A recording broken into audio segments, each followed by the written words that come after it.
না আমি ভাত খাবো না বলছি, খাবো না। না না খাবো না, আমি বলছি খাবোই না, আজকে ভাত ধরবোই না আমি।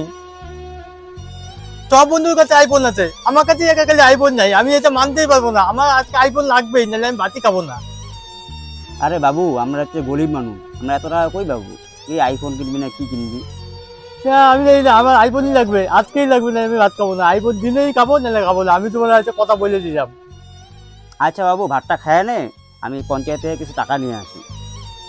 ঠিক আছে তাহলে, গাইতেছি, তুমি তাহলে তাড়াতাড়ি যাও। গোপাল, তুই এখানে? আরে প্রধান বাবু, কিছু টাকা ধার দিলে ভালো হইতো। কেন, কি হয়েছে? সবকিছু ঠিক তো? আরে আর বললেন না, ছেলে আমার আইফোন নেওয়ার জন্য খুব জিদ করতেছে। আইফোন 17 না আইফোন 70 প্রো? আমি অত কিছু 17 বুঝি না, 2,000 টাকা ধার দেন, আমি তাড়াতাড়ি ফিরে দেবো। 2000 টাকা দিলে হবে? আর বাদ বাকি 70-80 হাজার টাকা ওটা কই পাবা? আরে 2,000 টাকা তো শ্মশানে খরচার জন্য নিলাম। एक दिन मर जाएगा कुत्ते की मौत।